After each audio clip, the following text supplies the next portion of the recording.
मैं तो on record इस बात को बता रहा हूँ। जब बाकी जो हमारे रेस्ट ऑफ अमाउंट जो उनका मिलना था कर्मचारियों का 53 लोगों का, तो उन्होंने कहा संजय जी एक काम करो, इनको 10-10 लाख रुपए दो और भगाओ यहाँ से।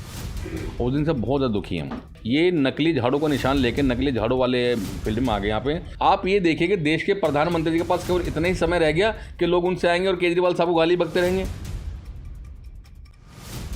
दिल्ली सफाई कर्मचारी आयोग के चेयरमैन संजय गहलोत जी मेरे साथ बातचीत के लिए मौजूद हैं। सर, आपने एक प्रेस कॉन्फ्रेंस करी आज और आम आदमी पार्टी के मुखिया और दिल्ली के सीएम पर काफ़ी गंभीर आरोप लगाए हैं, दलित विरोधी के होने के आरोप। क्या आधार है इसका आरोप? देखिए, हमने जो कहा बिल्कुल जायज़ बात कही है। ऐसे हवाबाजी में कोई बात नहीं हम लोग करते। जो मैंने यहाँ बैठ कर देखा है, जो हमने महसूस किया है, जो हमारे कर्मचारी दिन पर दिन समस्या बढ़ती जा रही हैं, उसका यही है, हम बिल्कुल कह सकते हैं। और पुख्ता सबूत हमारे पास में। हम उनकी तरह नहीं है कि जो कागज हवा में लहराते थे यहाँ पे ये हो गया वो हो गया, ऐसी बात नहीं है। हमारे पास तो सारे सबूत हैं, बल्कि हमें तो पिछले 30 साल से हम सड़कों पे हैं।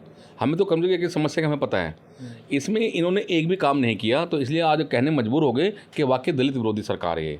जैसे इनका ये मैनिफेस्टो रखा है हमारे पास में। इस मैनिफेस्टो के मुताबिक साफ साफ लिखा हुआ है कि जो कर्मचारी अपनी सेवा करते समय ड्यूटी पे एक्सपायर हो जाएगा ऑन स्पॉट, उसको हम 1 करोड़ रुपए का मुआवजा देंगे। मैंने थोड़ी लिखा, उन्होंने लिखा है 2020 में। कई कर्मचारी हमारे एक्सपायर हुए, वो कोर्ट में जा रहे हैं, उनको नहीं दिया किसी को। हमारे ऐसे ही 2020 में त्रासदी थी जब ये कोरोना की, तो कोरोना काल में हमारे तकरीबन 54 सफाई कर्मचारी ऐसे हैं जो एक्सपायर हुए, किसी को पैसा नहीं दिया, सिर्फ एक कर्मचारी को पैसा दिया। बाद में मांगने जाते हैं इनसे पैसा तो भगाने की बात करते हैं।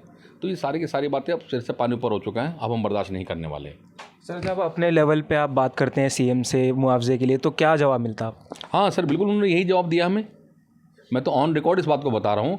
जब बाकी जो हमारे रेस्ट ऑफ अमाउंट जो उनका मिलना था कर्मचारियों का 53 लोगों का, तो उन्होंने कहा संजय जी एक काम करो, इनको 10-10 लाख रुपए दो और भगाओ यहाँ से। उस दिन से बहुत ज़्यादा दुखी हम। यानी इनके मन में थोड़ी भी दया भाव करुणा नहीं है। जिन लोगों ने सरकार बनाई इनको तो एहसानमंद होना चाहिए। ये नकली झाड़ू का निशान लेके नकली झाड़ू वाले फील्ड में आ गए यहाँ पे। लेकिन अब इनका जो मुकाबला होगा वो असली झाड़ू वाले जो हैं उनसे इनका मुकाबला उन्होंने नेस्त नाबूद कर देंगे बिल्कुल। सर, 2020 से आप सीट पर हैं, तो क्या ये जो दिक्कतें आप सामने आ रही हैं आपके, बीजेपी की सरकार थी एमसीडी में तब भी थी या फिर अभी स्टार्ट हुई है? देखिए, जहाँ तक मैंने बताया ना, ऑन रिकॉर्ड में बात कर रहा हूँ। बीजेपी के शासनकाल में तकरीबन 20-25 हज़ार सफाई परमानेंट हुए, तब तो कोई ऐसी बात नहीं हुई। उल्टा इन लोगों ने शगुफा बना दिया कि जी उससे में काम नहीं हुआ, उससे में काम नहीं हुआ। यानी केवल और केवल ये बात जो करते हैं हवाबाजी में जो मर्जी कह देते हैं। कई बार कहते हैं जी, अब देखिए एक बार मैंने सीएम का बयान पढ़ा था, तो सीएम साहब कह रहे हैं कि जी आज मेरे पास कुछ लोग ऐसे आए जो आज प्रधानमंत्री से मिले और 1 घंटा बैठे उनके पास में और केवल और केवल मुझे गाली बकते रहे वो। आप ये देखिए कि देश के प्रधानमंत्री के पास केवल इतना ही समय रह गया कि लोग उनसे आएंगे और केजरीवाल साहब को गाली बकते रहेंगे। क्या बेकार की बनावटी बातें हैं। तो केवल और केवल ये लोग, इन्होंने कुछ एक्सपर्ट ऐसे टीम बिठा रखी है अपने, वो लिख लिख के देते रहते हैं, उनको बोलते रहते हैं कैमरे के सामने। इन्होंने पब्लिक को, जैसे कहते हैं ना, जो जादूगर होते हैं, कई बार उन्होंने स्वीकार भी किया है, ये इस तरह के जादूगरों को नज़रबंद कर रखा है इन्होंने, जो कहते हैं। लेकिन काठ की हांडी बार बार नहीं चढ़ती, इनका अंत हो चुका है बिल्कुल अब। और रहा साहा जो अंत होगा, हमारे जो असली झाड़ू वाले वो इसका अंत कर देंगे। तो सर, क्या आप सड़कों पर उतरने की तैयारी कर रहे हैं? क्या कुछ अगले कदम रहने वाले हैं? हाँ, देखिए हमारे पास हमारे मॉरल फंडामेंटल राइट भी है हमारे पास में। और अब तो मुझे ऐसा लगता है कि एक कहावत है ना कि जब सीधी उंगली से घी ना निकले तो उल्टी करनी चाहिए। लेकिन अब हमें डिब्बा गर्म करने की आवश्यकता है।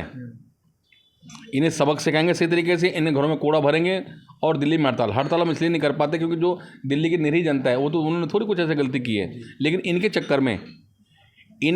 चक्कर में उन्हें पिसना पड़ता है बिना बात में। तो दिल्ली की जनता से माफ़ी चाहते हैं कि अगर हमें ऐसा करना पड़ेगा, और इसी महीने में बड़ा आंदोलन करेंगे और तब इनको सबक सिखाएंगे हम। सर, आखिरी सवाल लेना चाहूँगा, आपने प्रेस कॉन्फ्रेंस में जिक्र किया था कि आपकी सैलरी भी रोकी जा रही है। हाँ, देखिए सैलरी अभी इस महीने के बाद 3 महीने की तो सैलरी मिली, सैलरी भी नहीं मिली। कहते हैं जी बजट नहीं है हमारे पास में। और एक तो सैलरी इतनी कम, एक सफाई कर्मचारी तनख्वाह एक चेयरमैन से ज़्यादा है। इतना इन्होंने डिमोरलाइज कर दिया हमको, इतना डिस्क्रिमिनेशन है कि जो मेरे सफाई कर्मचारी हैं उसकी तनख्वाह मेरे से ज़्यादा है। बाकी दूसरे आयोग जो चेयरमैन हैं उनकी तनख्वाह दे रहे हैं 2 लाख रुपए, और दिल्ली सफाई कर्मचारी आयोग जो चेयरमैन है उसे 25,000 रुपये देते हैं। उनके लिए कोई कमरे नहीं, कहीं प्रेस कॉन्फ्रेंस में कहाँ करूँ, आप सबको यहीं बैठना पड़ा। उसके लिए भी अलग होना चाहिए, हेयरिंग करने के लिए अलग होना चाहिए। तो ये सारी की सारी दिक्कत हमारे सामने आ रही है। तो फिर हमसे बातचीत के लिए, तो जैसा कि आपने देखा और सुना, हमने बातचीत करी दिल्ली सफाई कर्मचारी आयोग के चेयरमैन संजय गहलोत से। फिलहाल के लिए इतना ही। दिल्ली से द न्यूज़ 15 के लिए विशाल सिंह की रिपोर्ट।